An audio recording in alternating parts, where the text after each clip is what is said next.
All right. Blight Makes Right is live. I'm Charles. This is Emmanuel. And you are listening to Blight Makes Right, the original Legion of Everblight podcast. How you guys doing? Man, the chat's really active tonight. It looks like we actually got a live crew, so this is pretty good. You know, this is what happens when we actually plan. Oh, absolutely. Like when we get off work early enough that we can actually be alive during, like, before East Coast goes to bed. You know, I really hope I can remember everything as well as I did the day after the con. Oh, I'm pretty sure. Yeah. So to all you guys who are listening, we tried to do a recap Monday night while I was still trapped in Vegas. I know it was so rough being trapped in Vegas. I went out for spaghetti and wine in Vegas before the show. It was real rough. But we ended up with multiple technical difficulties. My Wi-Fi and the hotel got real rough right in the middle, and so we ended up having to break into another video, and then Emmanuel's laptop crashed at the end of it. I was like, you know what? This was too fun of an event. This was too cool, too awesome of a show for us to just let it end up being this mediocre stream. And so we're like, let's redo it. Has to happen. I'm ready. You know, I'm really excited. We get to talk about it twice, and it was one of the best cons, so it's worth giving it our all and talking about it the best we can. Oh, absolutely. So let's start off. Obviously, we had Champs Day 1, which was what we were preparing for. Yep. I brought my classic Callus 1 list, and I paired it with your Thagrosh list. I had switched to the double protectors because I didn't really feel like I was getting enough out of the Raptors. And so I thought getting the extra package of Incubi with the added protection that comes with playing protectors was probably a good plan. And so I paired that with it. And round 1, I was super pleased, because there was definitely some nerves stuff, first big convention after coming back. And I saw round 1, I had gotten Khador, and I've practiced into Khador a fair amount. Thankfully, my local Philip has given me quite a few games in there. So I was like, okay, I'm familiar with a lot of what their stuff does. Okay, great. This is how I want to start. And that game really came down to the fact that if you are not super prepared to play into my Callus 1 list, you will clock. And basically, the way that the game went, he had enough stuff that I was not able to go really aggressively up on scenario, but I was able to be up on scenario and up on time, and it eventually got to the point he had to do something really kind of aggressive with Sorsha 3, and then dice also were going out of his favor as Sorsha needed to hit the Nerif, and he boosts to hit the first attack, which was a charge, and misses, which I mean, it just happens. Sometimes you just miss. And so then he's buying attacks, and he still kills the Nerif no problem, but he spent a bit more than what he wanted to, and he could not Windrush away. But it left me in this awkward spot where if he Windrushed away, Callus is safe. And I don't really care that I lost the Nerif. But with where she's at, there's nowhere for Callus to run to. He will just die. He cannot. There was the way the terrain was positioned, there was no safe place for him to run to now because she could just Windrush and charge him. And so it was basically now I have to kill Sorsha. And she had the little token next to him, what does this do? He says the name of it. I'm like, okay, well, what does it do? And this is the thing where she smacks you back. And I was like, okay. And she auto stationaries on hit. Yes. Okay then. So this easy plan of casting Dark Guidance and having Golab murder her is not going to be enough. And this is one of those very subtle situations where I had plenty of other things that I could do, but going for the absolute easiest play, she probably was not going to die to just Golab, and if Golab's in there first stationaried, that makes it very difficult for anything else to see her. So I'm like, okay, cool, no problem. Before I activate Callus and the Nerif, I have 2 Warmongers like Gorag and 1 Warmonger charge in, pop her, and then 1 Incubi goes in and charges her. She's at -2 defense from Gorag, and the Incubi with combo smite. Those 3 just put her to dirt. So Callus and Golab do not have to activate. And I go up 1-0 on Assassination, which is weird for my list. What about your round 1? You know, my round one was really interesting because going into this, everybody talked about, oh, Circle and Scorn Apocalypse. And I'm like, yeah, it won't be Yeah, so I mean, bad. it is Circle and Scorn Apocalypse. And so my round one opponent is playing Circle. And I'm like, okay, sure, here we go. Like going into champs, this is the way it should be. Let's start it out hard. And I looked down at his 2 list, and I also noticed, like, out of his pair, he's not playing Morvana 1, which is, like, the one caster I was like, oh, gosh, she's just so much RFP and healing hate that I don't want to deal with that. He's playing Iona, and I'm super happy about that. I'm just like, fine, I'll play Callus. And my opponent was really clean. He played a good game.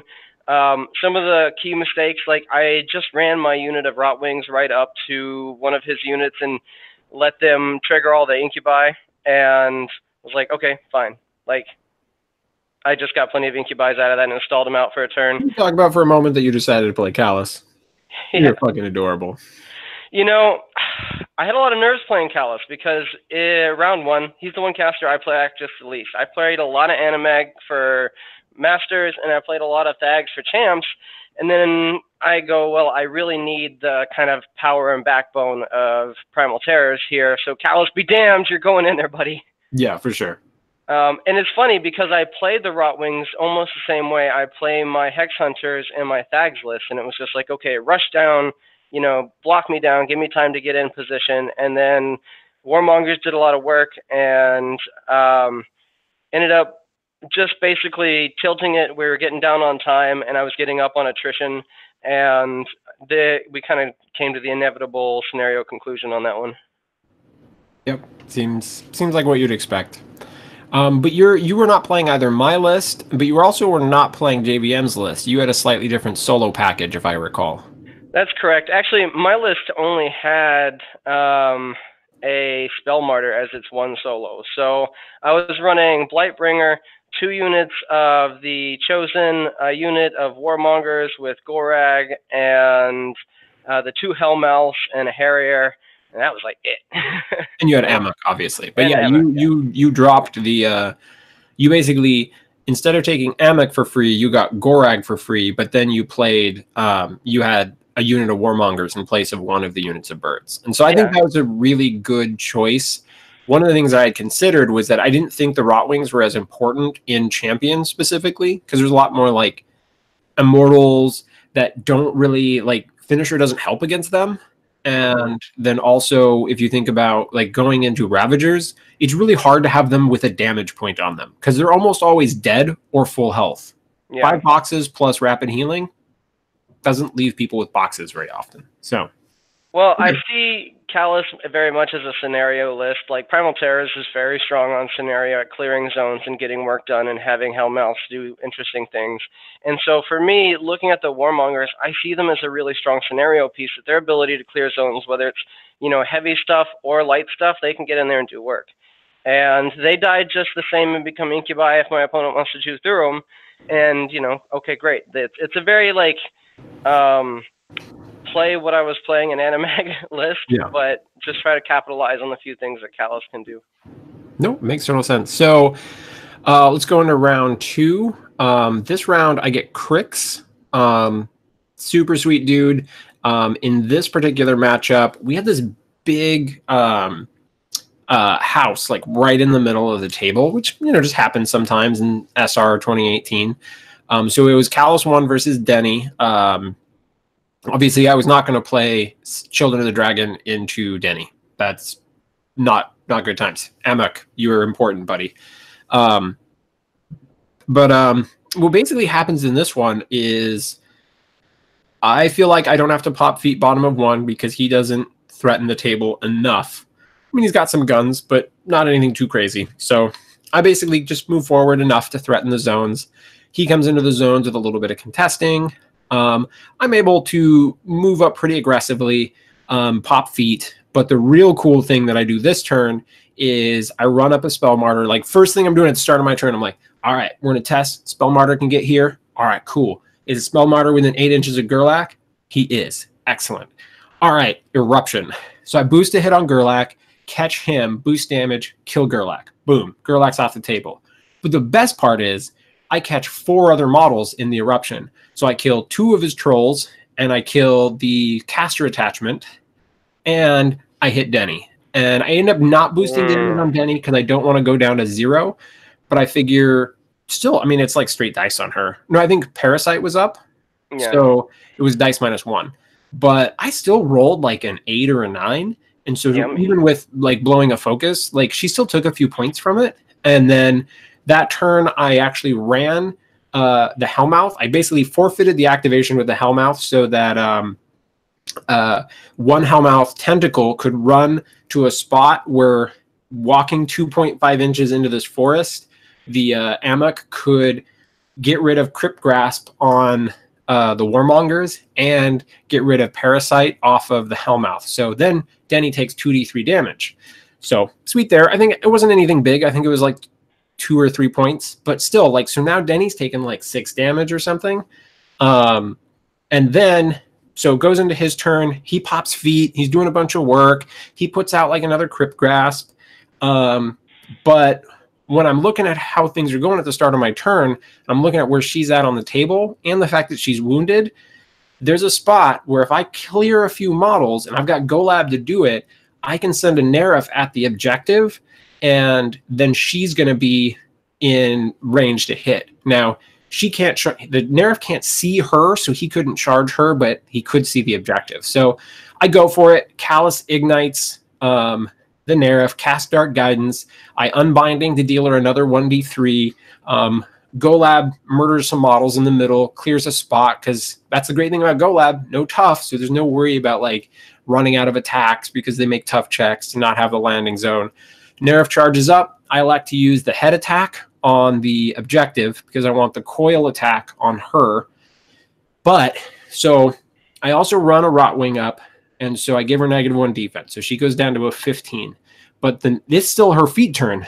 So the Nerf's actually mat 5. So I still need a boosted 10. I elect not to boost damage and just go with the Dark Guidance 10. I get it. So now I hit her with it's a POW 13 down to 11, back up to 13. So it's like dice -1. So I clock her with a decent roll there. And then I got 2 more attacks and just put her in the dirt. And I didn't feel like it was all in because there was still going to be a lot of shit around Callus. And so even if he was on 0, where he's at with a house in front of him, he may not, they may not have been able to threaten him. So felt like a reasonable play for me. Get Denny off the table during her feet turn feels good.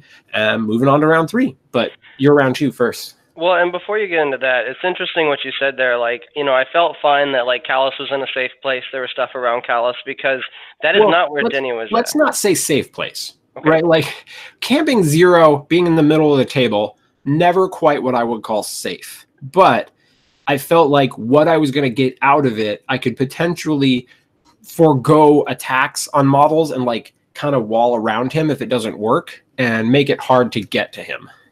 Well, what I'm trying to point out is that as you get into the end game, right, Denny's got a lot of damage on her now, and she's got to deal with the Nerf, and that's reasonable. Like killing a Nerf for Crix isn't undoable, isn't out of reach. But then every time she casts a spell, she has to go, will Unbinding just kill me? Yep. And so then Denny goes, oh, every crippling grasp, I take my life into my hands if I don't heal or find a way to like get Amok off the table. And he's so key in so many matchups, that being really specific. For sure. And I mean, there's always the problem, like, she's going to have to book her ass away because I can, like, she's 1 eruption away from dead. Like, if she's alive. But it's another situation where Coil's just great. Coil facilitates those sort of things. But let's hear about your round 2. My round 2 was crazy, actually, and very fortunate for me. Sometimes you go to Vegas and you get lucky. My round 2 opponent walked up and said, hey, man, I'm pretty sure I'm going to drop for the team tournament. And I was like, okay, should we just wait it out? And they're like, all right, you guys need to get started. And he was like, well, they're looking for somebody to fill in my spot, so let's just get started. So we lay everything out, and we get into the top of 2, and his teammate comes over and says, hey, man, we need you. We didn't find anybody else. Are you ready to go? And he's like, well, looks like I'm dropping. And then he goes, well, I guess I could just go all in and see if I kill you with Makeda. And I'm like, well, I'm camping 4. I'm like super far back. I've got a lot of crap in between us. I'm feeling super safe about it. I'm like, how would that work? And so we talk about it. And then he starts telling me, like, okay, I would need to move here, and then I have to go through this. I'm going to have to go at least 6 inches. And then when I get there, and we realize as we get down to the math, it's not great. It's like he has to kill me on his last swing, which is doable, but, like, it's not, like, the dice. He is going to need, like, every attack. He's going to need every drop of it. And he's going to have to get all the kills from all the rot wings and everything.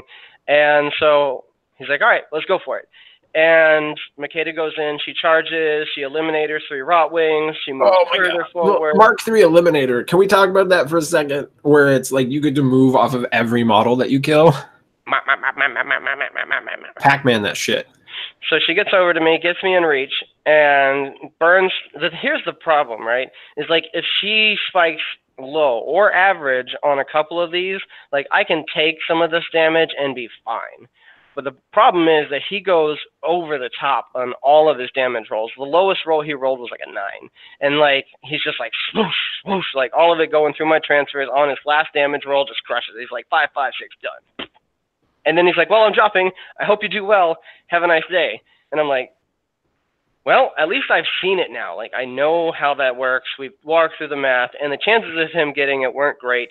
So he would have got lucky here, and I would have been crushed. But yeah, and if he wasn't dropping, he doesn't even try to go for that. It's pretty low. Well, yeah, we talked about that a lot, too, that, like, you know, what does he do if he doesn't drop? You know, play safe, clear zones, kind of like we saw the finals play out there with the Scorn v. Scorn, how they both played very clean and, like, worked on their zones. That's how he intended to approach that matchup. Well, and if he goes for a Disney, like he was taking a free strike on the table too, and if he doesn't transfer it because he needs to transfer the attacks, like he's also like significantly wounded going into that. Definitely. He took a free strike from Chosen, if I remember correctly. Yeah, so clocks him good. But all right, so we're both 2-0. Yep. So going into round 3, I get to rematch against one of my favorite fucking people. So Danny, who is the circle player who gets me in round 5 of the ATC and kicks my ass. Well, it was a close game still, but like he was advantaged like most of that game. So even though we were down to like minute 30 seconds between our clocks, like it was close, but he was ahead like in the scenario element like the whole way. Not by much. It was like 1 point, but I always had to be doing things to stay up. But he also like had to be doing things because if he ever gave me too much way, like then I could potentially come back and tie it up, and you know it could if he made a mistake, maybe I could swing it back the other way. But that didn't happen. He wins. That's the last game of ATC. You get to see Danny again. We're talking like, wouldn't it be funny if we got a rematch? And when I saw our names together on that sheet, like I just bust up laughing. I'm like, it had to happen, didn't it? It just had to happen. So, rematch. Yeah. So we go to play again, and I'm really like, I felt like last time he really messed up my plans with Lord of the Feast. And he ended up, because my thought process going into our first game was I was trying to position Golab in such a way to deny corpses even when he would kill Incubi, but it kind of put Golab a little far forward. And so when he like, and I was trying to like block line of sight to Golab so there wasn't going to be charges if he cleared a path. But it basically just meant that Lord of the Feast like shoots one of my Nerifs, teleports behind it, and then gets to smack all 3 of my heavies, and ended up taking out a system on all 3 of my heavies with grievous wounds. So that sucked. Thankfully, none of them died, but it still really messed up my response. And so I was really trying to prepare for that, and I was playing a lot more dodgy. Mind you, he had like a forest in the middle of the table in the first game. That made it a lot easier. So this time around, he plays a little bit more secure because I almost got an eruption on his Lord of the Feast last time. So he backs up a little bit, but I'm really giving Lord of the Feast like some wide berth. And so what he ends up doing, and so what ends up happening is I just basically give him a ton of board space, trying not to give him a great Lord of the Feast play. And if I recall, I think he gets to take my Hellmouth top of 2, but I was willing. I think we were both kind of okay with it. It wasn't anything too crazy. But from there, I'm able to take kind of a dominating spot in the zone, and I stay up on control points and I stay up on clock now that I have more experience into the matchup. And it's a neck and neck game all the way through, and eventually comes down to Danny running out of time, and I've got about 4 minutes left. And so great game, probably my favorite game of the whole weekend. Danny kept me on my toes the whole time. Just fantastic game. Danny is, like I said, quickly becoming one of my favorite people in the fucking planet. I look forward to playing him again. We got to have a best of 3 at some point, and I was happy to get up on him this time. But all right, well, why don't we talk about your round 3? Man, my round 3 was difficult. I'm not gonna lie, and it was difficult for many reasons. But going into it, round 3, I got scorn again, and so looking at my opponent's 2 lists, he had Makeda 3 and Zal 2 as well, and so I was like, okay, I'm gonna just stick to the plan. Like, yeah, I was already faced with this decision last round. Now both of them had interesting choices in their lists. And I got to choose table sides on this one. So I ended up taking a table side that put like a house on my opponent's side and some like difficult terrain. I knew it would be harder for his big army to unpack, and I like playing Zal 2 myself and having played out a lot of him before I even came to Legion, and I played through him a lot in CIG. I know that his games a lot will come down the clock. Like, he can just attrition down to the end and have a lot left on the table. And so I thought, this is probably one of those games, and let me try to make sure that I do everything I can to play the scenario and play the clock. And so we get into it, and my opponent had a mammoth in his list, which was really interesting. And his mammoth had run up behind that house that I had previously mentioned. And so what I had done is basically done like the, you know, Mighty Ducks flying V up behind that house with my Rotwing, so that the house eclipsed them and he couldn't see them. And I knew that I could just take advantage of this position. And so the following turn, they basically all move up around that that mammoth, and I put some of them behind his mammoth, and he thought, like, I don't know why you would do that, because like there's so many benefits that I'm not going to get. They're not going to be in Callus's feet. Like, I'm losing a lot from putting these 4 Rotwings back there.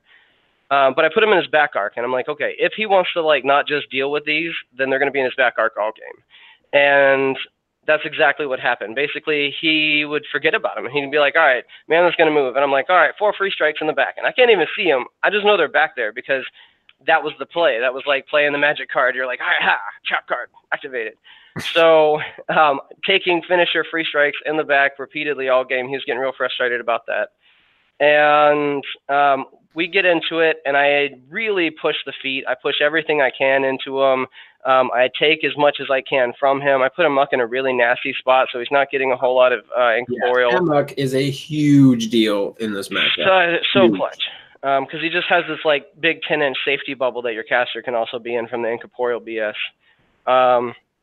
Incorporeal BS. That should be the name of the power. Like, just, we don't call it Exorcist anymore. It says incorporeal BS. Bingo.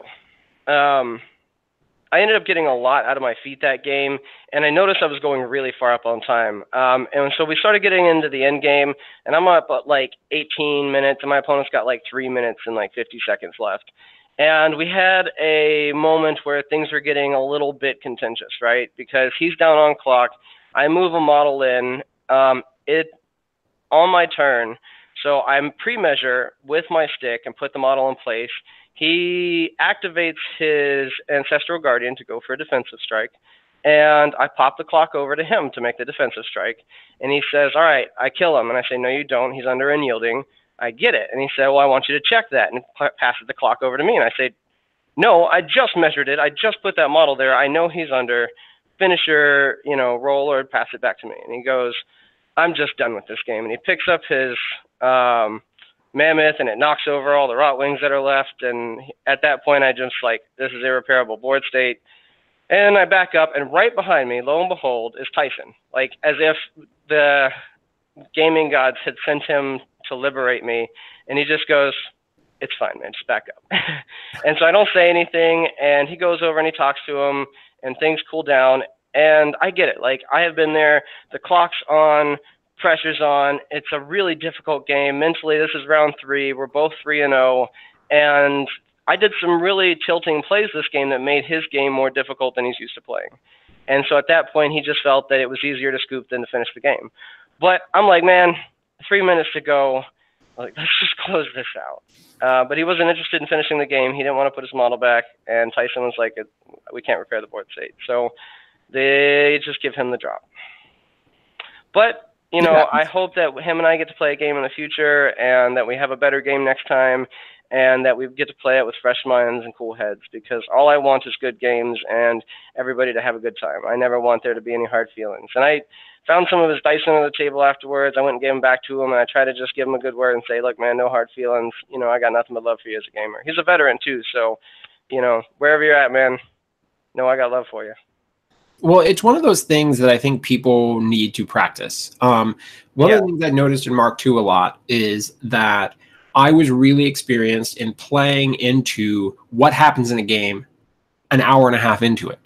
And I found that a lot of my opponents were either used to like winning earlier on or like conceding at a certain point, like, oh, there's no need to like wrap this up. Whereas like I'm like in the zone, last 20 minutes of a game, I know what to do with every last one of my models, the last little tricks, like what, like how things go, like how easy it is to kill one of these things, like what do casters do in those last moments.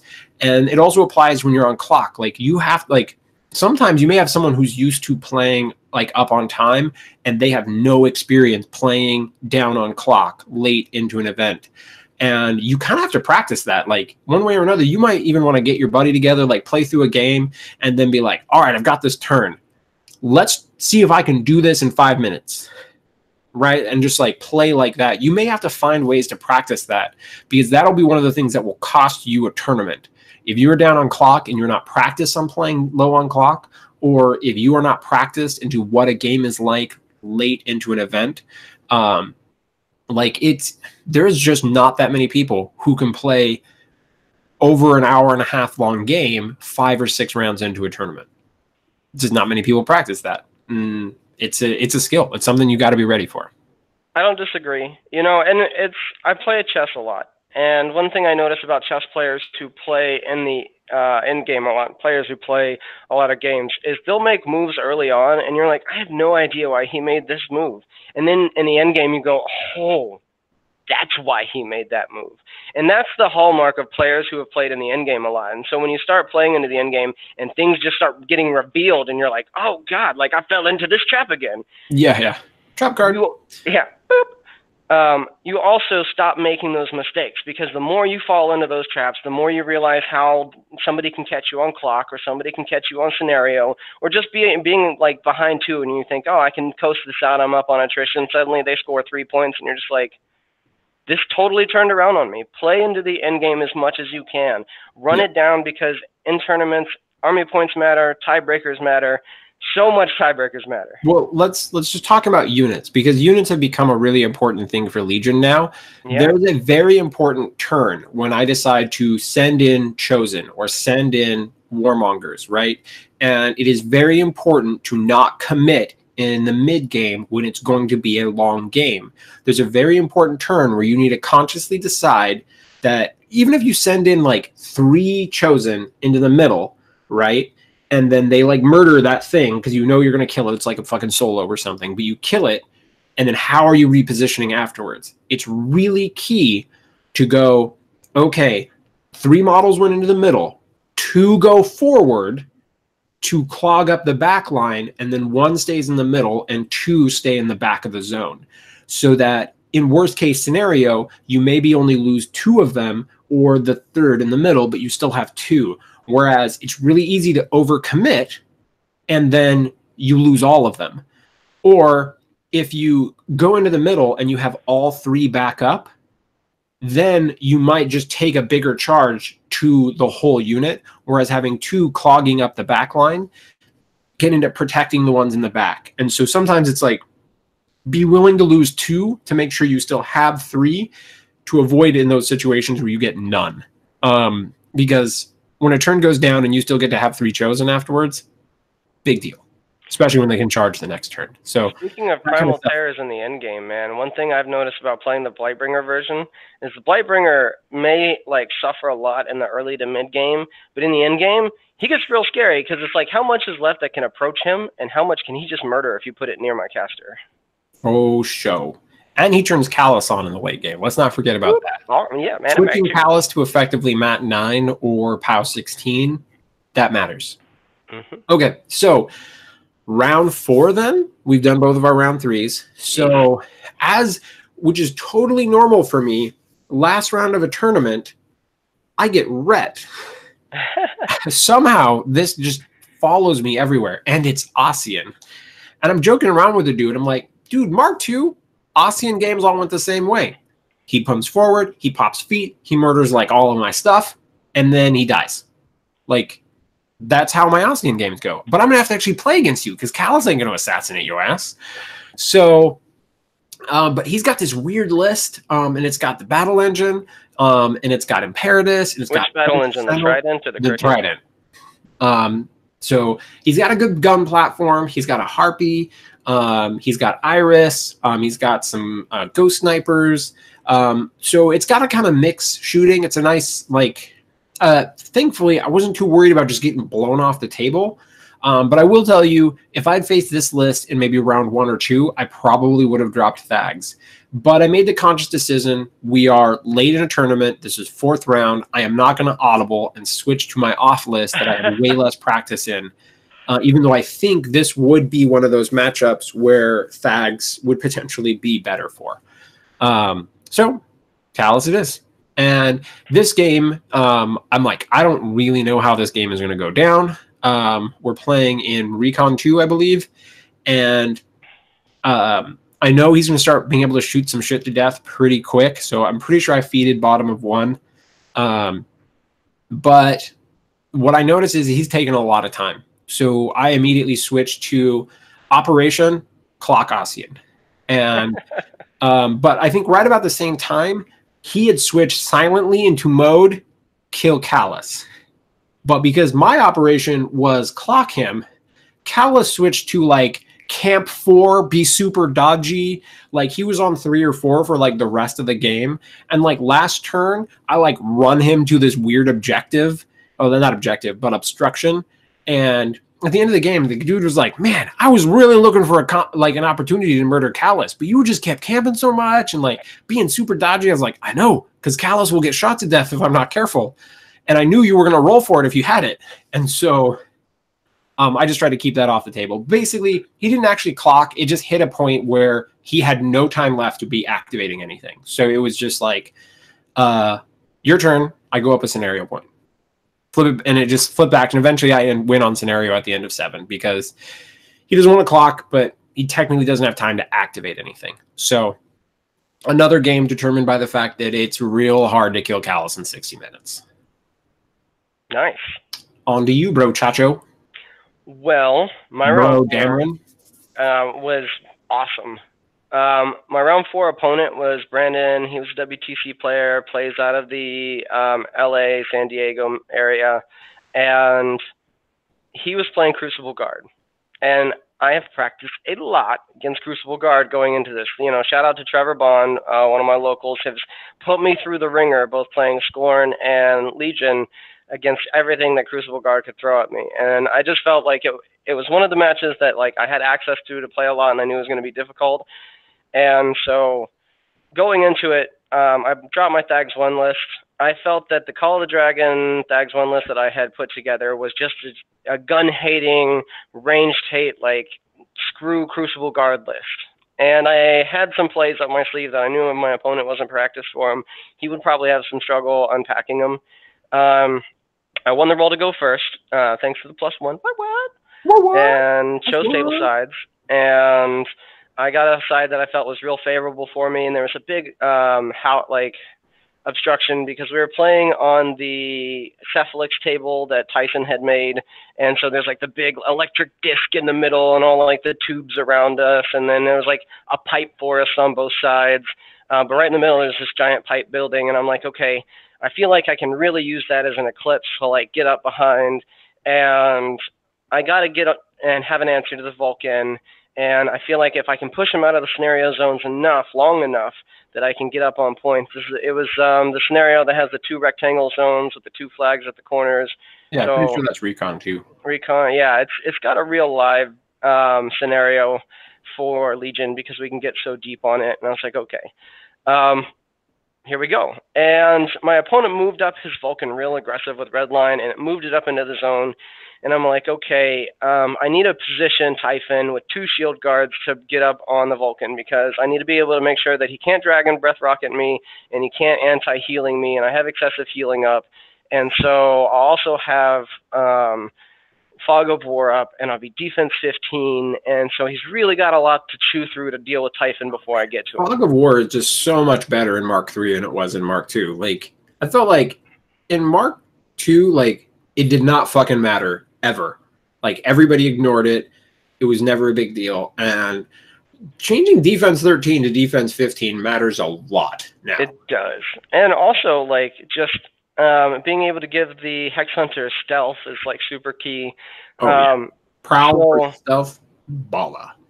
I realized, too, that, like, I really need to buy myself a turn to get into position so I don't just get shot to death, so I have to feat, you know, defensively. I want to feat when I'm already up and, like, really solidify my victory here. So I just run my Hex Hunters to engage everything. And I'm just like, all right, big picket line of Hex Hunters, Bale in the middle. Picket line? What are they protesting? Do they want, you know, minimum wage for everyone?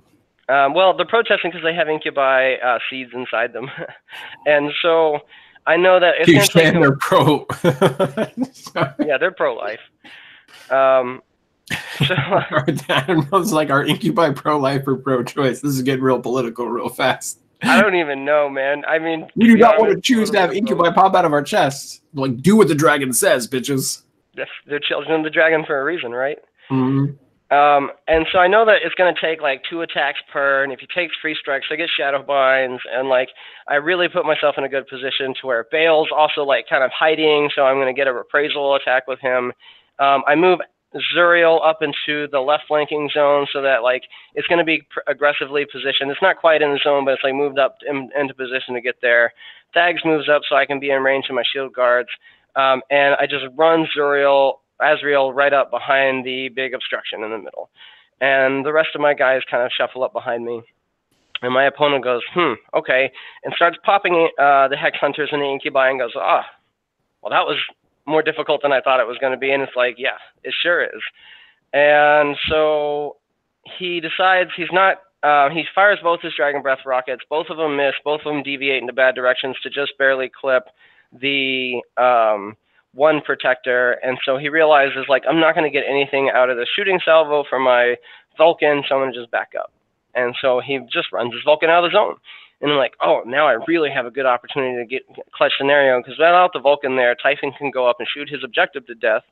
And then I can clear both zones, contest both, score on both flags, and get all the points. Like, this is just a great scenario for me now because of how things are going. And Typhon goes up, and I get in range of the objective and start spraying the objective, and we measure the spray template and realize it just clips lock. And so I'm like, you know what? We're watching like Into the Badlands, so like clipping is just like for murdering people. Like, you get clipped, you get murdered. Yeah, lock's about to get clipped. So new plan, instead of boosting damage on the objective, I am just going to let the rolls go through on the objective and do everything I can to boost through on lock. And I pop the objective anyways, just for funsies, and get some good damage on lock. One of them I like smash through with like an 11, and so now things are looking really good. And I go to move Azrael, and he goes, wait, I don't think you can get around this house and get me in a position. So we call a judge over, and we measure it out with proxy bases, and I'm just like a millimeter out of being able to where I want to get. And so I'm like, okay, well, I have a backup plan. I'm going to move over to the other side, and I'm going to fish for the crit because you have a heavy jack in front of you, and I can crit slam and see how this goes. And I make sure that I'm within range, so that way, even after the slam, as long as it just doesn't displace lock, she's still going to be well within my gun range. And so I roll it, and I get 6-4-4, so I get the crit without even needing to fish for it. So I still have Puppet Master on me. and slam the Jack over. I get 6 inches on the roll, so the Jack goes and hits the Dragon Breath Rocket as well. I crank the damage on that, and that's then just like that just feels good in my blighted soul when you just like take a Dragon's Breath Rocket off the table for like no reason at all. Just it doesn't even matter to the game. You're just like, get the fuck off my table. I'll show you Dragon's Breath. Well, I didn't quite get it off the table, but I got something on it. And then I get the reload. Dude, after all my hype, then you just spoil it, and you're just sorry, like, my man. I didn't actually leave the table. Don't get hyped, Dominus. Shut the fuck up. I do hate them Dragon Breath Rockets, though, especially if they're not even fire-type damage. How about that? Yeah, don't be calling them Dragon Breath Rockets. Like, we get the Dragon Breath. Man, our Dragon Breath doesn't even cost fire anymore. Who knows? So, well, your Dragon Spears get fire. They sure do. I reload, and I go for the Thunder Dunk. Whoosh! And hashtag Thunder Dunk. Hashtag Thunder Dunk. And get the re-roll and get it through and kill Locke, and we shake hands, and he's just like, if I had been like 6 inches back, I'd have survived that. And it's like, yeah, probably. Yep, don't take POW 19 spears to the face. POW 19. That's exactly what he said, too. He's like, POW 19s? I was like, yeah, POW 19s, man. Also, like, Crucible Guard is a really shooty army, and being split up in scenarios where there's a big objective in the middle, or obstruction in the middle, it's really easy to push them out. I wouldn't say easy. It's more viable sometimes to push them out of scenario than to fight them. Like, you can just keep keeping the pressure on and try to keep their casters out of threat range, and then keep pressure on for scenario. And that was plan B, but plan A is now like, I can assassinate the hell out of people with Azrael. You know, I kind of want you to try Lilith 2 and Children of the Dragon and just see what you do with Azrael with 3 shots. You just like, you've been Thunder Dunk. I mean, I know they don't get POW 19 in this situation, right? But 3 Thunder Dunks seems pretty good. 3 Thunder Dunks, especially if you can pincushion. Like, she's got a hella good threat range on pincushion, like 21 inches or something.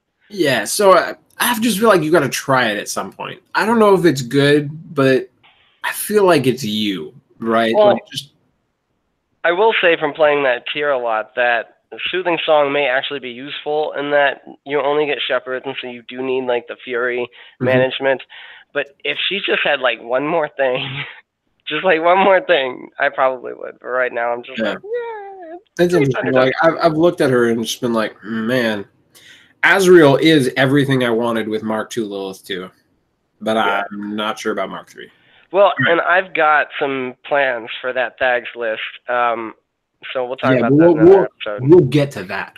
We'll get to it. So, for the record, for those who are keeping score at this point, LVO, Blight Makes Right, 8-0 on Friday. Yep. Right, let's like, Blight Makes Right, first convention back, 8-0. Don't take no prisoners, motherfuckers. Yeah, third, dude. Yeah, so, you know, unfortunately, so for people who are not keeping track, there was a weird coinky-dink where there's one person who had registered on Best Coast Pairings, and they were the only person to register that way before it crashed, and then they took 80 people into the normal registration, not realizing that he had already registered, and then had to add him in at the last minute, and it ended up with an extra person, and every pair down won, so we ended up with 6 undefeated at the end of round 4, and so only the top 5 qualified, and our boy, Emon, because 2 of his opponents dropped, he got 6th. It is what it is. You know, all I can do is say, hey, I went in there and gave him my best, and just try to keep... you know what? 4-0 is as good as you can do. You literally cannot do better than that. Beating a WTC player in round 4 felt pretty good. Like, it was like, okay, at least, like, I know, I'm not saying, like, I just would have smashed him otherwise. Like, I don't know that he was prepared for what I had, but in that situation, I felt really good about the matchup, and I felt that I played into it really cleanly and really well, and so I said, okay, this is the level I can at least feel that I play at. You beat a WTC player with your list. It's true. That's your list. Nobody else fucking made that list. You brought a brand new list to the meta that was different than what anybody else was fucking playing, and you thunder dunked. Thunder dunk. And for the record, if you guys are paying attention to the stream, I drink and I know things. You know, did you take the other bottle of scotch with you when you left? You left it in the room, so I managed to get it into the suitcase and not be over 50 pounds on my suitcase. Barely. It was like 48.5. So I was a little worried having 2 bottles of scotch in my bag. Yeah. Yeah, they're like right over there. Right. Well, and you got a Targaryen. Yeah. Well, having a Targaryen and a Lannister is me, right? Yeah. Like I'm like 50-50 Lannister and Targaryen. So that makes a lot of sense. Okay, so day 1, BMR goes 8-0. Fantastic. Could not be better. The only thing was I was like so ready to be like, fuck yeah! And then I'm like, my boy. But we totally went out and like grabbed food with the judge and took Will out. And we were just like, dude, we love you, brother. Like we still 100% support your decision to let that dude play. Absolutely. Even though like we are the 2 people affected by this the most. Like he does not get in because of your decision.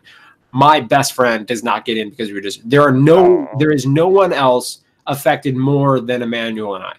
And we still are like, dude, we support your decision. It was the right decision to let the dude play. Well, and had it been any other scenario, I wouldn't have wanted him to make a decision that excludes anybody. And it was funny when he came over to us in line, he's like, all right, guys, I have to explain this to you. And it'll probably never come up and it should never happen. And like the odds of it are super duper low.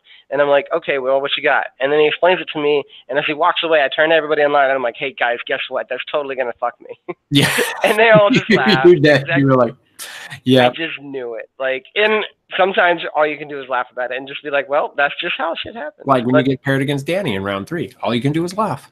Yeah. Okay, so let's talk about day 2. Obviously, I'm qualified, but I wanted to play. I wanted to get some practice.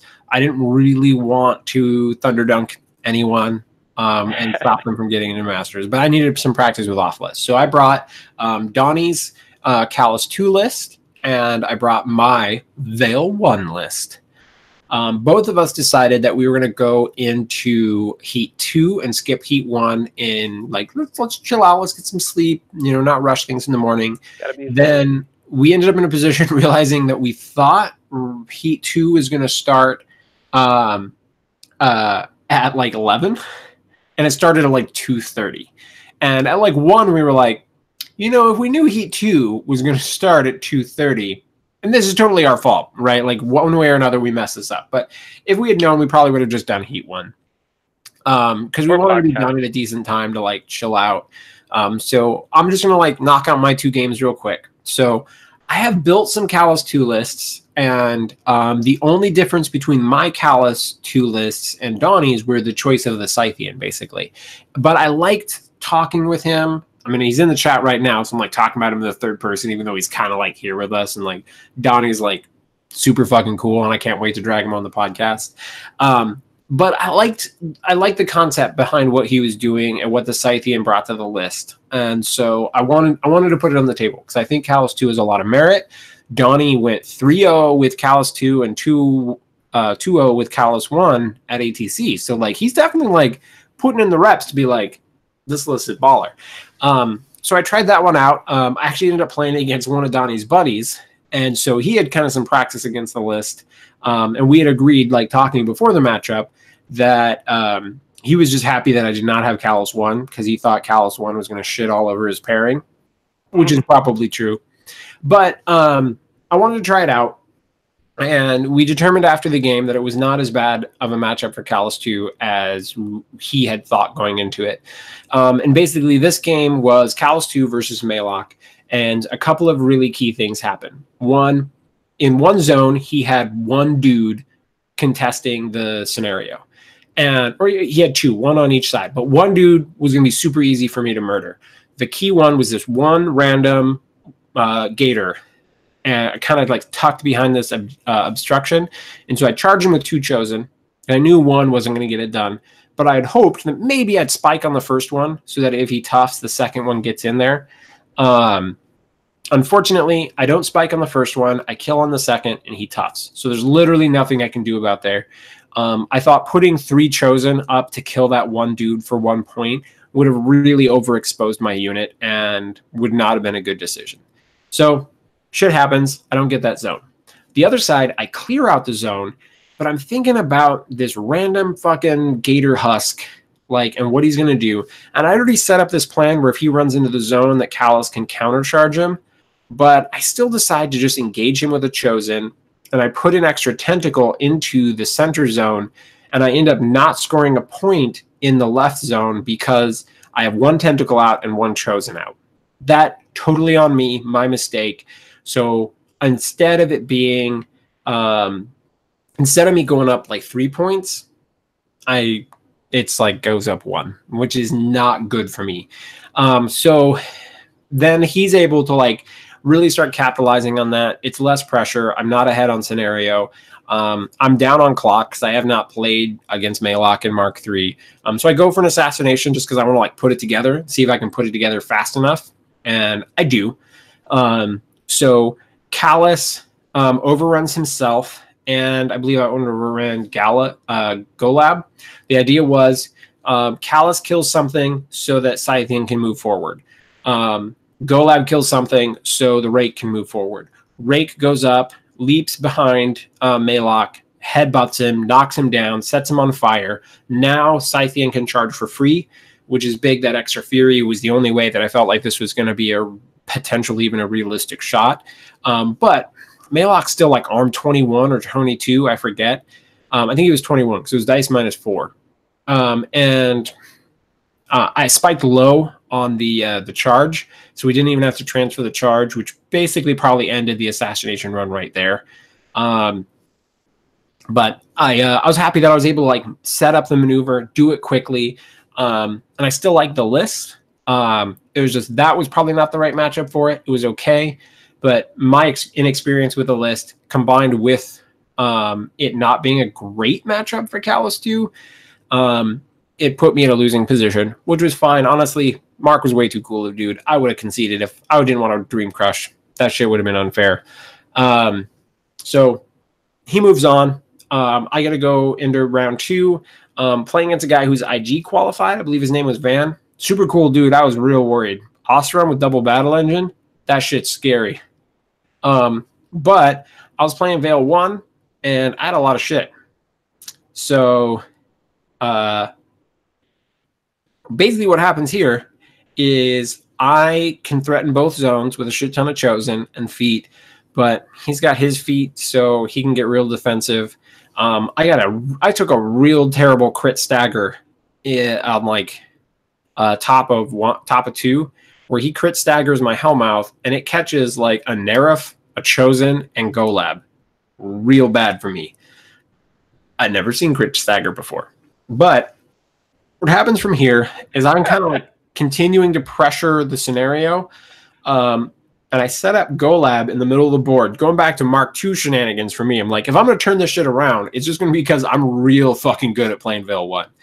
And so it goes exactly the way that I planned. I took a couple of charges into his driller just because I wanted him damaged. I just needed him damaged so that next turn finisher would be able to do work. And so I took a couple of charges on him, got a few points on him. He comes into Golab. He loads him up with 3 focus, sends the driller into Golab, and he's like, party time. And I'm like, pass the clock over to me. We check. Oh, you're within 5 inches of Dark Sentinel. Isn't that cute? All right, so Golab's going to fly over you. Take your free strike. Excellent. You hit him. Mine's out. Great. Your defense, nothing anyway. So I land behind him, clock him in the back with a Weapon Master boosted attack. I'm take half his health away or something. And then I'm all right, back to you. I'm in your back arc. You have 3 focus on a driller that can't hit anything. He's like, well, that's a thing. Moving on. But just trying to take all the attacks on my list, even without Callus's feet, Primal Terrors is real fucking hard to chew through.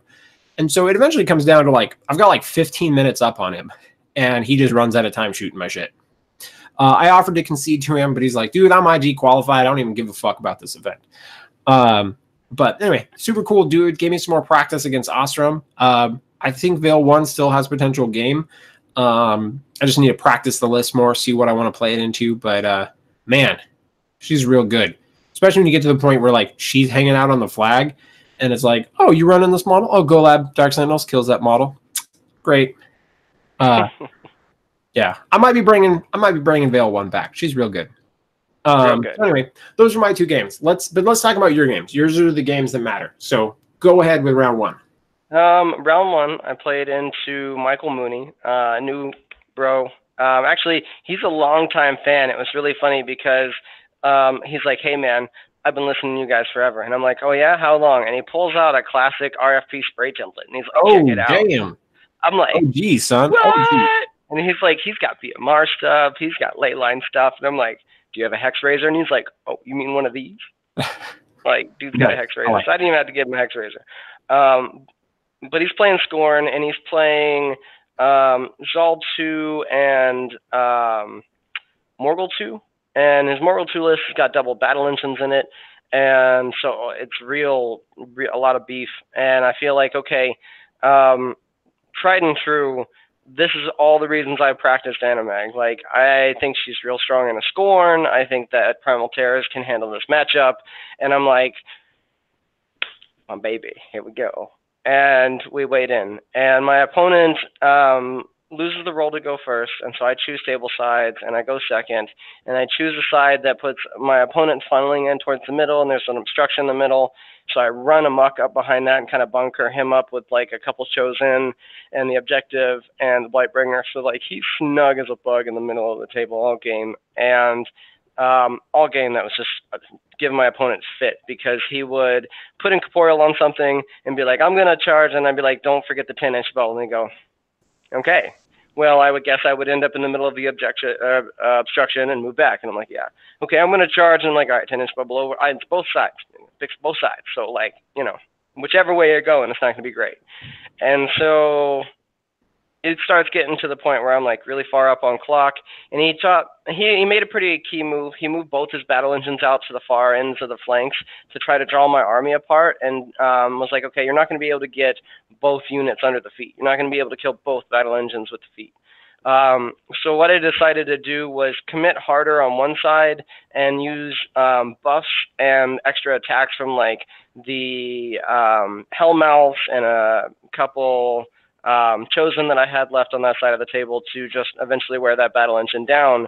And on the other side of the table, between my Warmongers and my Blightbringer and everything I have over there, I clear the zone and I finish it out on scenario with 5-0 and like almost his whole army destroyed. All right. Well, we probably shouldn't take too long in these games, so it's good that you're moving on this one pretty quick. So, crush round 1. Yeah. Go to round 2. Round 2, I had a really tough opponent. Evan Markham. He plays with Brandon O. He's, you know, in a meta that has WTC players, so he gets a lot of practice in. And he's playing a really interesting list. So he drops Baldur 1 into me, but he's playing Devourer's Host with Alatharn. And in the very beginning of the game, he puts the Stone Strength or whatever on Lord of the Feast, so +2 strength, +2 armor, and zops one of my Hellmouths and jumps across the table and kills a Hellmouth. And I'm like, that was a mistake. And he goes, oh yeah, I think that was an even trade. And I said, well, let me show you why. And so on my turn, I activate the Blightbringer. He walks up, he shoots him, now he's dead. And there's an aura right there inside a cloud. So now I got concealment and +2 armor right there, like exactly where all my guys can run to. So they all run into the like aura and they're all super safe. So now my whole army, like the whole front of it, is covered in the +2 arm. And I double stack Chosen on one side, and I put my Warmongers on the same side with his blood trackers, and I'm like, this is gonna go great. And so he comes in and doesn't do a whole lot of work on his turn, but he kills a couple things, triggers Vengeance. I go in, and out of both units of Chosen, they kill 0 models because he makes every single tough check. And they heal after each tough check. Those are so painful moments. You're just like, really? it's just gonna, after they make like 4 in a row, you're just like, you're gonna fucking make all of them, aren't you? So. He made 9, and I stopped. Like I took a moment, and I was like, all right, I'm gonna just let my clock run for a second because I'm a little bit on tilt, and I just need to breathe. And he's like, are you all right, man? I'm like, yeah. And I just kind of got up from the table, and I walked away for a second, and took a deep breath, and I came back, and I was like, all right, I'm in the zone again. And so my warmongers activate, and they go in and they kill a bunch of blood trackers, and I'm like, all right, puke and rally. Like Blightbringer is gonna shoot Carl and the other girl with the bow, get them off the table, and now I'm doing work. All right, things are going in my favor again, and he realizes, all right, like he is starting to get down on time, and Animag doesn't have any fury on her because I had to really like commit with Hex Blast and everything to get shit done. Yeah, that's sometimes what happens with tough checks. You're just like, all right, well, this has gone bad for me. Now I have to make an aggressive play, right? I've got to do something really extreme here to like still swing the game back in my favor. Exactly. So I puke and rally. There's one key. I do not like that term, buddy. Puke and rally. Puke and rally, man. Well, that's a Trade Winners thing. Yeah. The one key thing I did this game too. So it goes over to his turn. He clears up a whole bunch of stuff. The attrition is almost even. We kind of even come close on clock, and I'm like, oh crap! All right, if his Storm Raptor comes up and just shoots the hell out of Animag, this is going to be in a real bad situation. So the Blightbringer just chooses Aura and runs to the other side of the table and like snugs up next to Animag. So now I have the Blightbringer eclipsing most of her, and then I have a wall wedge, so he can't get in a melee with me. The only thing he can do is shoot me. And it's, you know, I'm still ARM 18, so he's got a lot to chew through. I've got boxes, I've got tough. Let's see how it goes. And he sends in the Storm Raptor, animuses, pulses, and shoots me, does some damage, goes for the reload, gets the auto hit, so it rolls on damage, leaves me with 3 boxes. And at this point, I'm like, all right, shit. Like, I'm in a really bad position. And so it goes back over to my turn, and I continue to try to clear things up. Animag goes and moves a little further over so I can swing the Blightbringer in between her and the Storm Raptor so he can't just eat Animag. And I leave myself in a bad situation and not a lot of time left on my clock, but I pass the turn to him, and I'm like, let's see how you infect this. And so the Storm Raptor tries to kill the Blightbringer and doesn't do it. And so it comes back to me, and I have like a few minutes left on my clock. And so, or I have like a minute left on my clock. And I start doing things, pass it over to him. At this point, we're on like turn 6. So he activates, does a few key things, passes it over to me, but he doesn't say like pass turn or nothing. What he does is he picks up his scenario counter and he starts talking to me about scenario and pointing out things that are happening. And I pass the clock back to him, and I'm like, no, man. Like, are you playing, or what's going on here? Like, you didn't even say it was my turn. I only have like 16 seconds left on my clock. Like, let's pause it in between. And then he doesn't say anything, and he just looks at his clock for a long time. And then the time runs out, and I'm like, Judge? So we sit down and talk about it, and we're like, how do you want to handle this? And we're like, well, clearly we need to call the judge.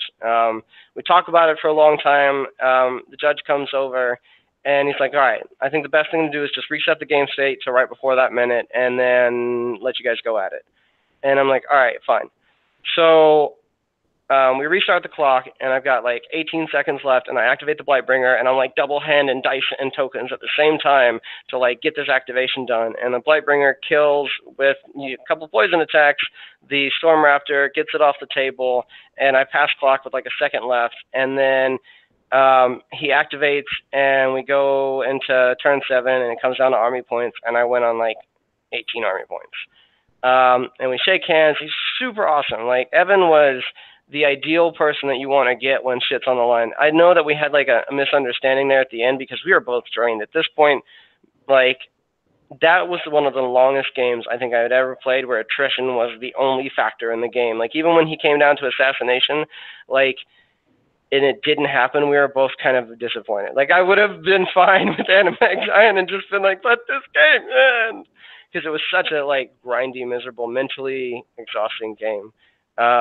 But we shook hands, and he was like, you know, we got to get a beer and talk about this. Because he thinks that, like, the trade with how Hellmouths work and the way it works with Lord of the Feast that the exchange is good, and I'm like, I understand that the exchange is good, but I have a second Hellmouth. Also, like when it comes to trading for Lord of the Feast, you get a lot of board position out of him. He can do a lot of work mid to late game. Like, you know, with a +2 strength and armor on him, he's a really great scenario piece. I think just making a 6-point trade is undervaluing Lord of the Feast. I will tell you, as a Legion player, if I can if I could start the game and just be like, I lose one Hellmouth, you lose Lord of the Feast. Do you know how many games I'll take that trade? 100%. Bingo. And so basically, as soon as we finish our game, they write down the points and they're like, round team pairings are off. Oh, yeah. I felt for you, dude. Like, going into this round, like, you guys had just finished your game. Like, you scored points, and like 30 seconds later, they were like, you have 10 minutes to start your death clocks and start round 4. Yeah, and that game came down to like seconds left, round 3. Yeah. Seconds left on our clocks, and I was just like mentally exhausted. And I went over to my table, and when I did, like, I'm carrying my token caboodle, and it opens up and it spills tokens everywhere. I just take a deep breath, and I'm like, all right, mental command check. You got to puke and rally. Like, I know you hate that term, but I got to just keep focused, keep going. So I get down, I start picking up my tokens. And, you know, a testament to War Machine players, everybody around me starts helping me pick up tokens, man. And they're, like, putting them on the table and helping me organize them. And I'm like, thanks, guys. And we get it in there. And my opponent's like, all right, we got, like, 2 minutes to start death clocks. And I'm like, can I take one of that and go pee? And so I run to the bathrooms, go to the restroom, come back, and we go right into it. We roll. He wins the roll and chooses to go first. And I'm like, great. I prefer to go second. I'm playing Thagrosh 1 into Gorshade 4, and this is another matchup where I designed this list to do this exact thing, to go into a matchup against Gorshade 4. We talked about it being one of the potential boogeymen for my pairing. We also talked about it being bad matchup for Primal Terrors, and I had practiced it a few times with one of our locals, Jacob, who he played a couple different versions of it against me, so I had kind of got a good wide variety of experience and watched him play it a few times as well. And I felt going into it, like, as long as my opponent spins focus and gets himself in a precarious situation where he's coming up and casting spells, I'm going to Thunder Dunk on him. Like, that's the mission this game. And he does super aggressive plays. Like, he runs his cab straight down the middle to engage everything. And then he runs both of his units up to the edges of the zones, but, like, not quite in the zone, and moves all of his jacks up kind of into the middle of the table and beats. And I'm like, ooh. All right, what do I do? So the first thing I do is I activate Typhon. It's not the first thing. I used a couple of the other models to unpack a few small pieces. And then I have Typhon come over the wall that he's hiding behind and spray down the line of cav that are engaging my guys. And I get the farthest one dead, which is the most important one because that's the one engaging Azrael. So then I have Azrael fly up, and I'm in range of Gorshade, and I'm like, all right, Thunderdunk time. Boost a hit. And he's like, all right, you hit. And I'm like, all right, damage, let's see how this goes. He's like, what's the damage? I'm like, pound 19. He goes, pound 19? I'm like, yeah, pound 19. Moral of your event, pound 19. Yeah, I know, right? So I get a really good damage roll on him. He transfers some of it. I go for the reroll, or I go for the second attack, and I hit. And I'm like, you know, I kind of need more than a hit. So I reroll the hit, and I get the crit, and it crits him, and I get the slam. So I slam him backwards and get him on fire. And slamming him backwards, it was only like 2 inches, but it was just enough to get the cav out of the feet. And so now Thagrosh is like popping cav in the clouds, and my protectors are trying to do work, and Azrael does some work, and I'm like, all right, pass turn. Like and I did one other key play. I just ran my Hex Hunters to go engage one of his units, and I'm like, all right, this is your job this game. This is to keep this unit out of the fight.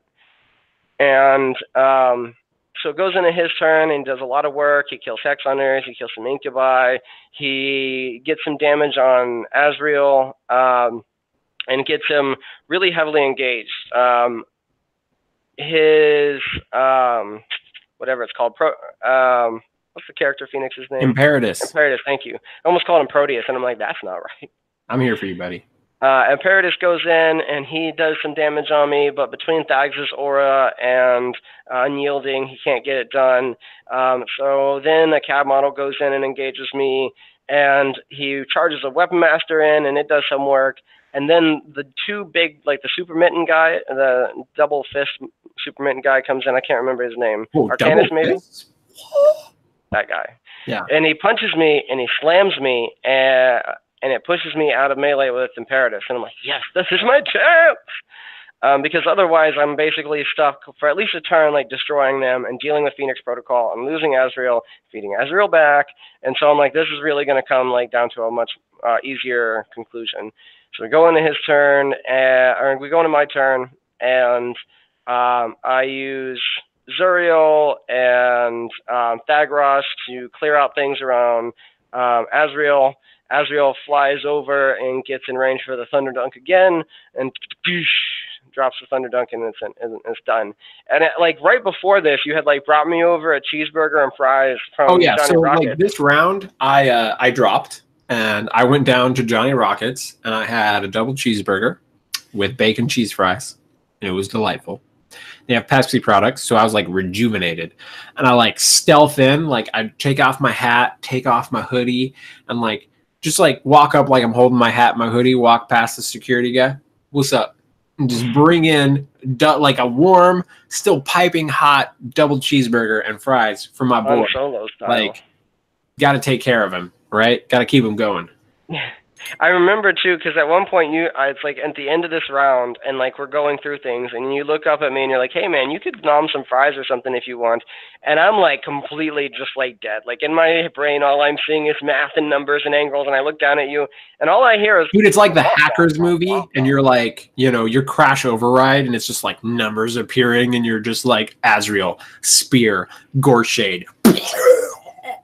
Well, like so the one big thing is that he ran that Weapon Master to engage Azrael, and I had to do so much work with Thagros, there was no way to heal myself, so I couldn't lose any aspects to this Weapon Master.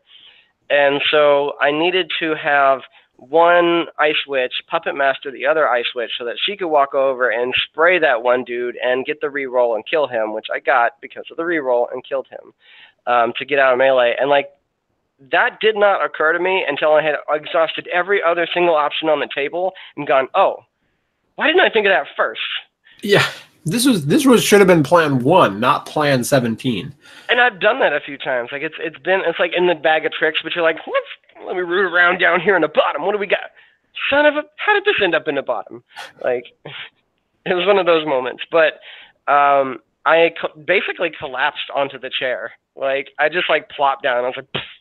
Like some of the models even on the table were like, and like you had 2 stressful games in a row, like real fucking stressful. But well, let's do your round 4, right? Like, okay. Let's do this.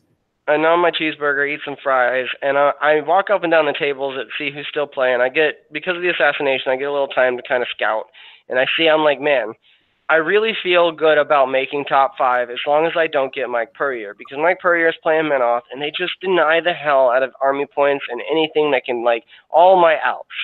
And I'm like, all right, I'll be fine. I'm not going to get Mike. There's no way I get Mike. His tournament standing should be way higher than mine. And then it's like, all right, round pairings are up. And Charles looks over across the crowd and goes, Emmanuel, guess what? You got Mike Purrier. And I just laugh. I'm like, yeah. Here it comes. Hey man, at least I didn't like look across the crowd at you and just be like, "Hey, Emon." Yeah, I know. That's basically how it felt though. It was like calling out my doom. Like you're the fell caller. And so I'm like, all right, I go get my stuff and I set up and I look at Mike's list and he's playing Chevy and Harbinger and I'm like, oh, this is just bad all around. And he's really worried about me playing Animag. He doesn't like the anti-healing in the list. He thinks that I could have gone in and like really hit all of his healing and been up more, like cleared off his screen of Idrians and got into his jacks. And the whole only thing that was going through my head was, I'm going to Thunder Dunk Mike Purrier. I'm going to Thunder Dunk Mike Purrier. I'm going to Thunder Dunk Mike Purrier. Because I felt like if he plays Harbinger... Hashtag Thunder Dunk. Hashtag Thunder Dunk. If he's playing Mike Purrier, it's, you know, Harbinger's I mean, he's playing Mike Puryear. If Mike Puryear is playing Harbinger, she's a parade float. I've played Harbinger a lot at myself, so I know that she dies to assassinations if she's not well protected. He only has a devout, not a whole lot of battle group. I'm like, okay, this, I also have a lot of range hate in the list, so if he plays Sevi, I feel like I can play the anti-range game and get up there and like have my heavies do work against this Colossal and maybe assassinate Sevi. So let's play Thagrosh. Here we go. And he comes up on turn 1 with both of his Knights Errants and pops their mini feet to make them both immune to spells and gets real deep with them. And I feel like, that only leaves me one option. The only option I ever honestly use them for, run Operation Hex Hunter. Operation Incubi Hex Hunters. Just because I'm like, if he feats, they're not going anywhere anyways. So like moving up and trying to like get in position's a bad move. So the play is just go engage everything they possibly can and advance my heavies. And so I move up Azrael with both protectors on each side of him.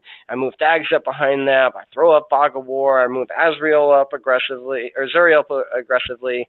And then he spends a whole turn trying to kill Incubi and Hex Hunters, and it's just like, oh, this is way worse than I thought it was going to be. And I love hearing that. I'm like, yeah, it is. Yeah, it is. Yeah, Puryear, it's way worse than you thought it would be. Well, just like, I don't know how many times I've had to explain this stupid package and explain this stupid play for people to tell me it's not valid, only to like use the shit out of it in this event and be like, no, that works just fine. So the Hex Hunters being up in there and his whole army basically being trapped behind them buys me a turn to get Azrael up in position, and I go to dunk on Harbinger. And I'm like, all right, bam, boost the hit, get it. And then we go into the Devout Shield guarding it. I'm like, great, fine, now the Devout's on fire. Here we go again. So reload, hit him again, get the damage, and he's like, all right, what is it? And I'm like, pound 19. He goes, pound 19? And I'm like, yes, pound 19. And hashtags could have question marks, because your hashtag would be pound 19 question mark. Question mark, and then just Azrael's flaming spear, like on the Maybe back. we spell it out, right? Your hashtag should be pound 19 spelled out question mark. Nice. And so I get Harbinger on fire, I crank the damage roll, I get in a great position, and I'm like, okay, I am doing pretty good. Like, I feel a lot better than I thought I was going to. And at this point, Will is just like standing over the game watching it. And clock is becoming a factor now. We're both down to like below the 20-minute marker. And Puryear does some really creative things. He spreads around a lot of damage. I make some key mistakes in my third turn too that like basically cost me the game. Spreading around damage on the bastions so that one of them was near the objective so that he could heal the damage off the bastions and then just have this fresh bastion to keep moving damage to was pretty good. I hadn't considered that. And the way he played his bastions was really masterful. Like he just got a lot of work out of both of those units. Bastions are real good, like real good. Real good. And I find myself in a position where like I kill his Devout that came up and injured Azrael, and Azrael only has one aspect out, and he's got some really fresh boxes, and I only have to take one free strike. What I need to do is walk up and heal Azrael so I can take the damage off his body with a Shepherd.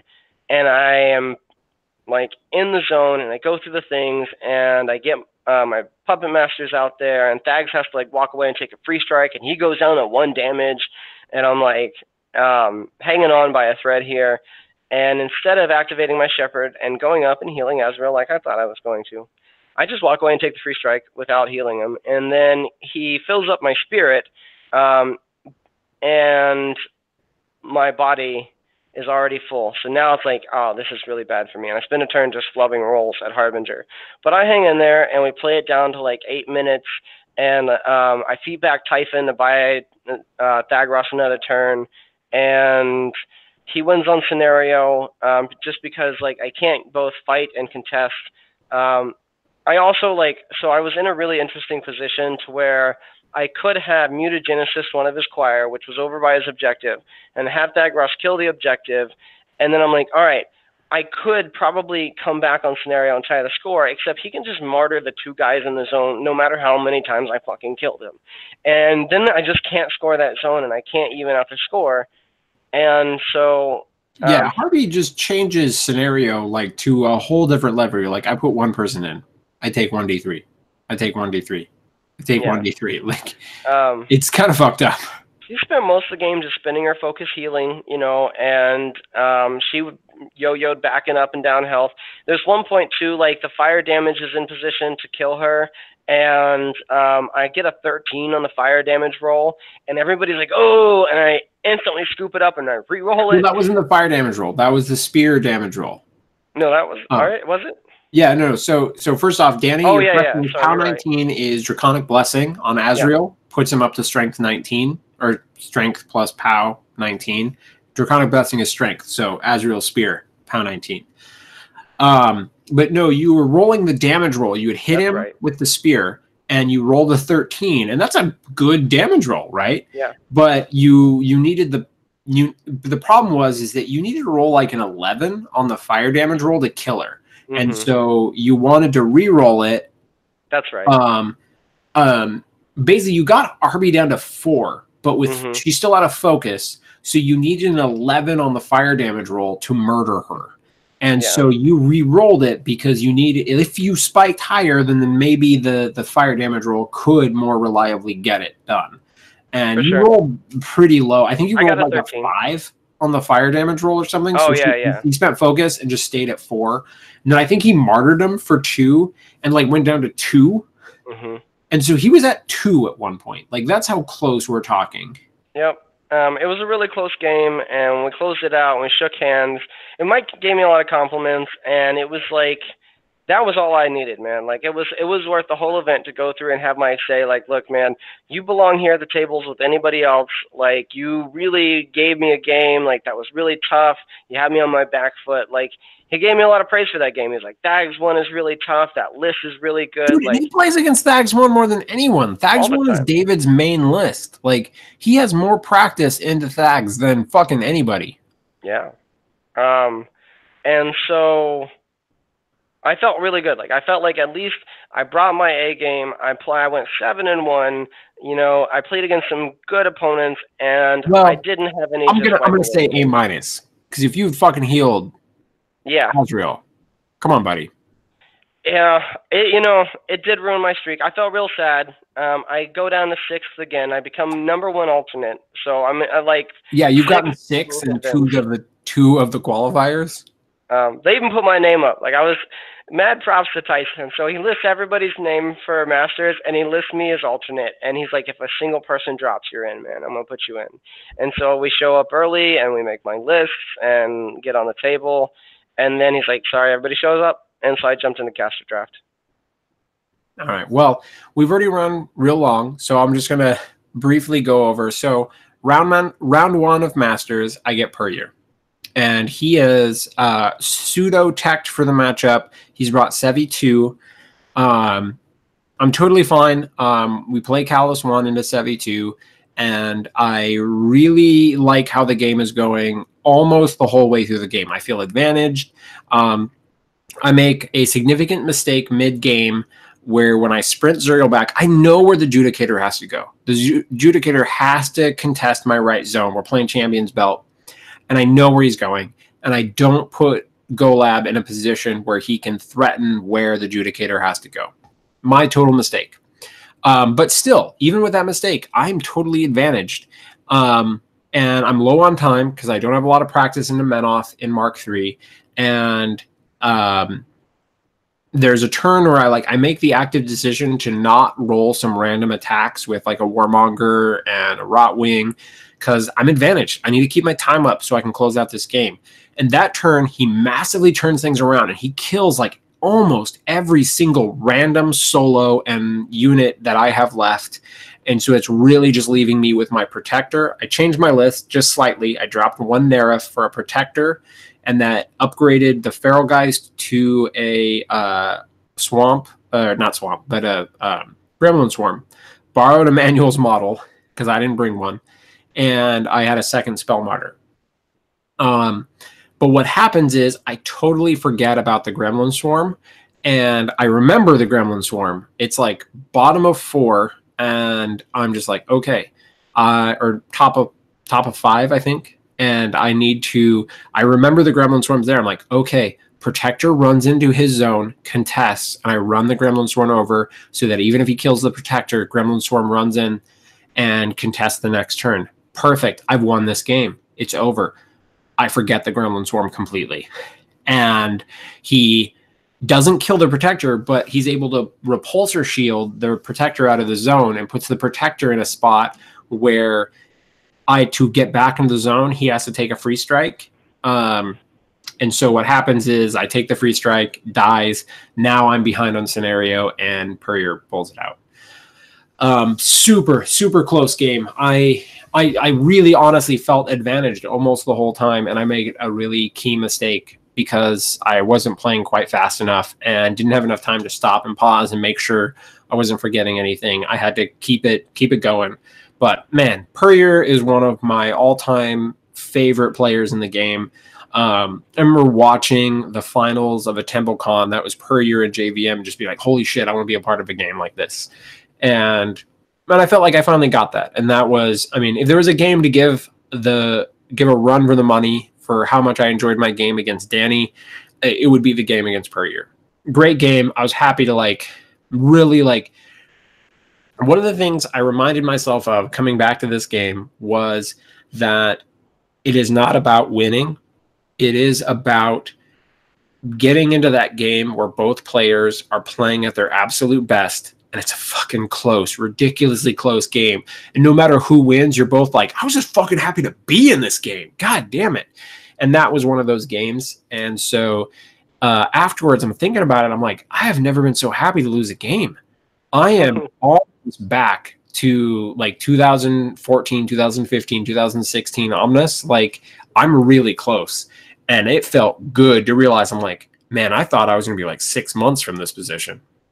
I'm maybe a few more tournaments away from being back 100%. And that I was real fucking excited. It was so weird to be so excited as a loser.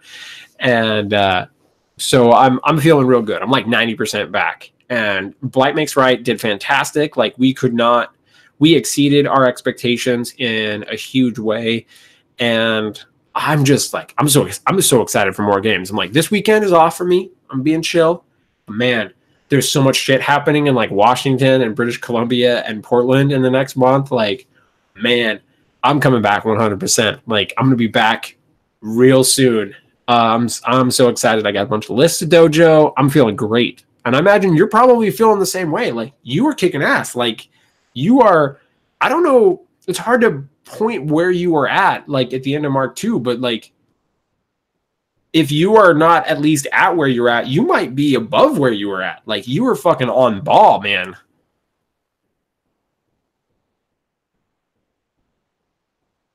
This is where you talk, Emmanuel.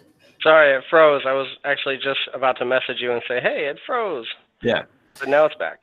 So what did you say? I was just saying, man, if you are even, if you are not back to where you were, you might be past where you were at the end of Mark II. Oh, yeah, I'm definitely better.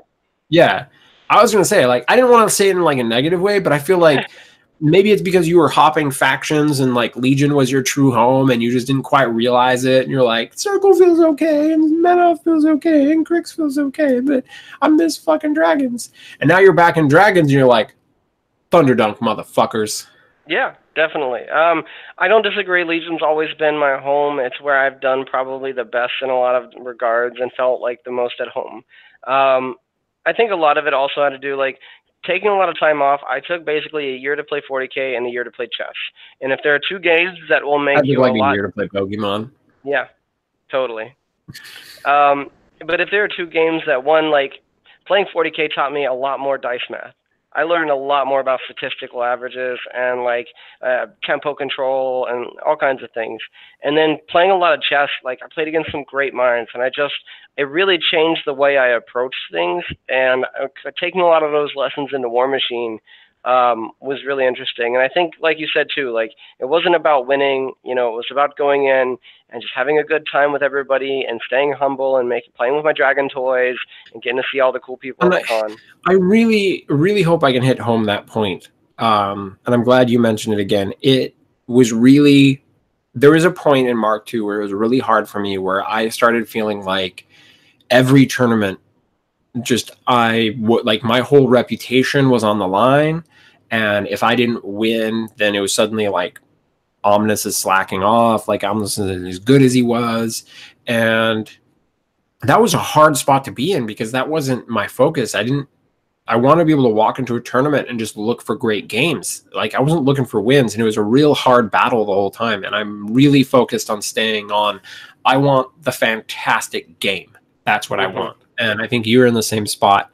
But we're pushing close to 2 hours. So let's, we both need to give a huge shout out to Tyson and squad, Will Rutan, Alistair, Steven, Courtney, like everybody that was running the show at LVO. Holy shit, you guys run the best fucking event of the year. Like, I love that you start off the year and you're like, everyone else will be held to our standard, which will be below us.